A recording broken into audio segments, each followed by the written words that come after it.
یہ جو فیملی ہوتی ہے نا، یہ تسبیح کی طرح ہوتی ہے. اور ہم نے دیکھا ہے کہ یہ جو ہے نا تسبیح کے اوپر والا حصہ، یہ ماں باپ ہوتے ہیں. جب یہ چلے جاتے ہیں نا تو اپنے بھائی بہنوں کو جس طرح تسبیح کے دانے بکھرتے ہیں نا، اس طرح بکھرتے دیکھا ہے. جب تک ماں باپ ہیں پہلے تو ان کی برکتیں لینا، اور جب یہ چلے جائیں نا تو یہ دانے بکھرنے مت دینا، جوڑ کے رکھنا اپنی فیملی کو. یہ فیملی یہی تو پیار ہے زندگی میں.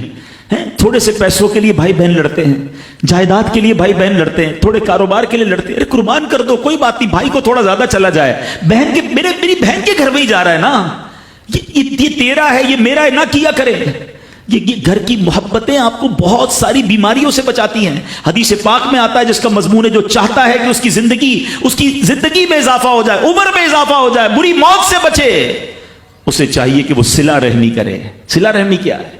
اپنے رشتہ داروں کے ساتھ اچھا سلوک. اور رشتہ داروں میں کلوزسٹ فیملی ممبر جو ہے وہ بھائی بہن ہیں، وہ ماں باپ ہیں، بیوی بچے ہیں. ارے ان کو چھوڑ کر دنیا سے محبتیں جتا رہے ہو؟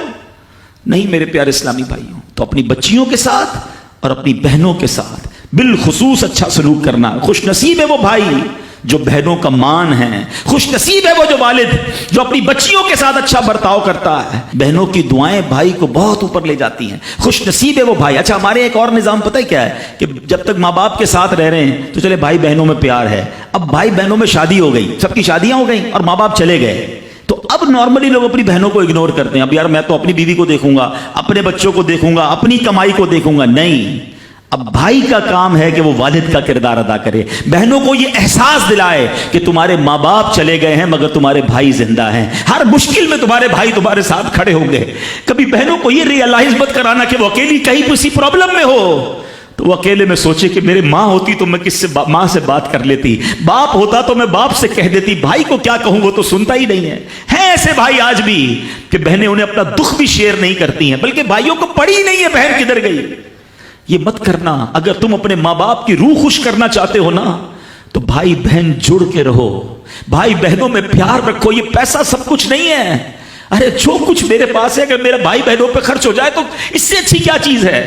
یہ یاد رکھے جو سوشل میڈیا پہ ہزاروں فرینڈ بنائے بیٹھے نا کہ میرے 5000 فرینڈ تو میرے 10,000 فرینڈ، کسی دن بستر پر پڑو گے نا اسپتال میں تو اس بستر کے کنارے تمہیں تمہارے بھائی بہن ہی نظر آئیں گے.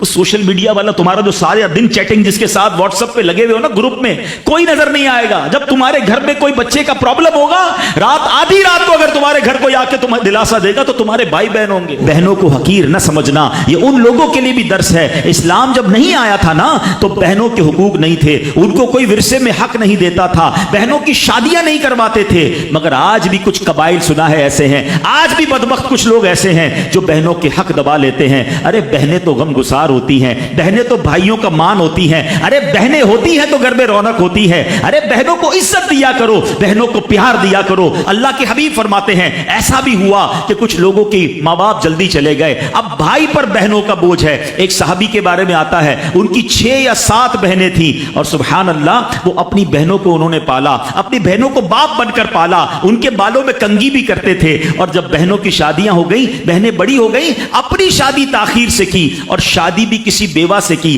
پوچھا گیا کہ کیوں بیوہ سے شادی کی؟ کہا میری بہنوں کو ایک ماں کی حاجت تھی، میں کوئی جوان لڑکی لے آتا تو بہنوں کا کیا ہوتا. اللہ اکبر، یہ صحابہ کا انداز. اور آج جو بہنوں کا حق دباتے ہیں، آج جو بہنوں کو ذلیل کرتے ہیں، نہ کرنا. ہمارا اسلام بہنوں سے محبت کا درس دیتا ہے.